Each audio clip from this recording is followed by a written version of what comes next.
Mateus capítulo 24. O sermão profético, a destruição do templo. Tendo Jesus saído do templo, ia se retirando, quando se aproximaram dele os seus discípulos, para lhe mostrar as construções do templo. Ele, porém, lhes disse: Não vedes tudo isto?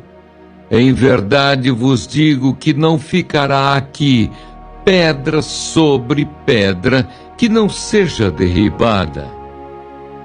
O princípio das dores. No Monte das Oliveiras achava-se Jesus assentado quando se aproximaram dele os discípulos, em particular, e lhe pediram: Dize-nos quando sucederão estas coisas e que sinal haverá da tua vinda e da consumação do século. E ele lhes respondeu: Vede que ninguém vos engane, porque virão muitos em meu nome dizendo: Eu sou o Cristo, e enganarão a muitos. E certamente ouvireis falar de guerras e rumores de guerras. Vede, não vos assusteis, porque é necessário assim acontecer, mas ainda não é o fim.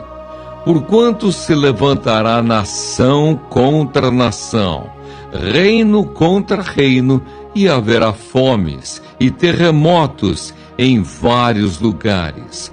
Porém, tudo isto é o princípio das dores. Então sereis atribulados e vos matarão. Sereis odiados de todas as nações por causa do meu nome.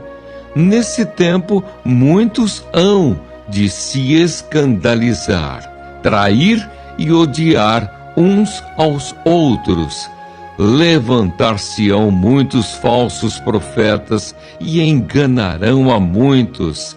E por se multiplicar a iniquidade, o amor se esfriará de quase todos. Aquele, porém, que perseverar até o fim, esse será salvo.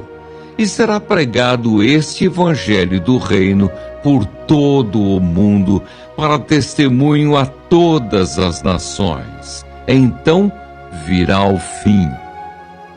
A grande tribulação. Quando, pois, virdes o abominável da desolação de que falou o profeta Daniel no lugar santo, quem lê, entenda. Então, os que estiverem na Judéia, fujam para os montes. Quem estiver sobre o eirado, não desça a tirar de casa alguma coisa. E quem estiver no campo, não volte atrás para buscar a sua capa. Ai das que estiverem grávidas e das que amamentarem naqueles dias. Orai, para que a vossa fuga não se dê no inverno nem no sábado, porque nesse tempo haverá grande tribulação, como desde o princípio do mundo até agora não tem havido e nem haverá jamais.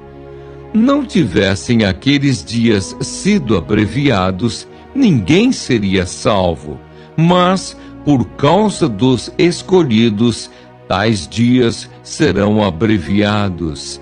Então, se alguém vos disser: Eis aqui o Cristo, ou ei-lo ali, não acrediteis, porque surgirão falsos cristos e falsos profetas, operando grandes sinais e prodígios para enganar, se possível, os próprios eleitos. Vede que vô-lo tenho predito.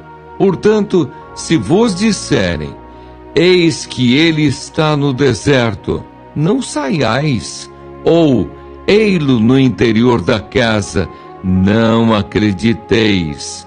Porque assim como o relâmpago sai do oriente e se mostra até no ocidente, assim há de ser a vinda do Filho do Homem. Onde estiver o cadáver, aí se ajuntarão os abutres. A vinda do Filho do Homem.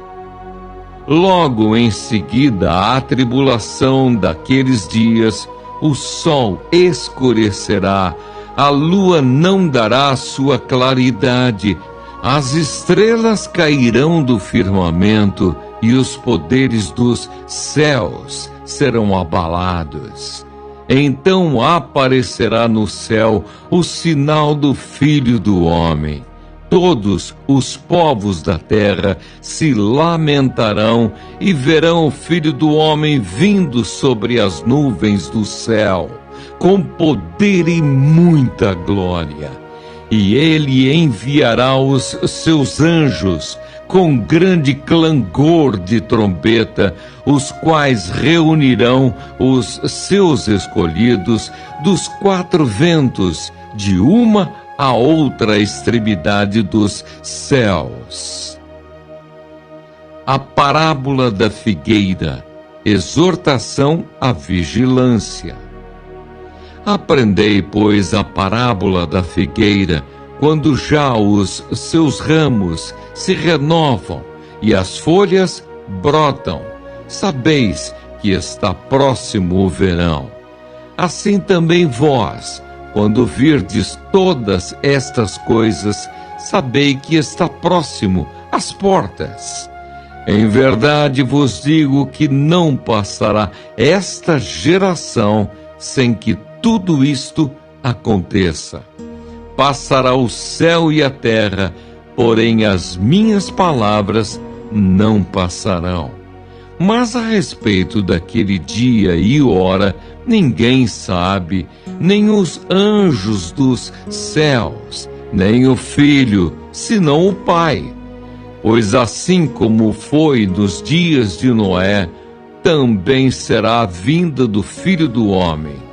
Porquanto, assim como nos dias anteriores ao dilúvio, comiam e bebiam, casavam e davam-se em casamento, até ao dia em que Noé entrou na arca e não o perceberam, senão quando veio o dilúvio e os levou a todos. Assim será também a vinda do Filho do Homem. Então 2 estarão no campo, um será tomado e deixado o outro. 2 estarão trabalhando no moinho, uma será tomada e deixada a outra. Portanto, vigiai, porque não sabeis em que dia vem o vosso Senhor. Mas considerai isto: se o pai de família soubesse a que hora viria o ladrão, vigiaria e não deixaria que fosse arrombada a sua casa. Por isso, ficai também vós apercebidos, porque a hora em que não cuidais, o Filho do Homem virá. A parábola do bom servo e do mau. Quem é, pois, o servo fiel e prudente, a quem o Senhor confiou os seus conservos para dar-lhes o sustento a seu tempo? Bem-aventurado aquele servo a quem seu Senhor, quando vier, achar fazendo assim. Em verdade vos digo que lhe confiará todos os seus bens.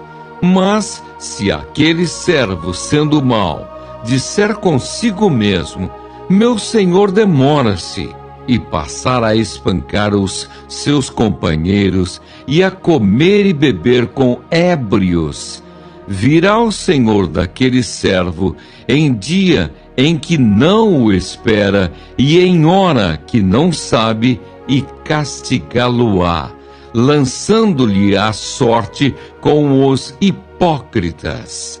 Ali haverá choro e ranger de dentes.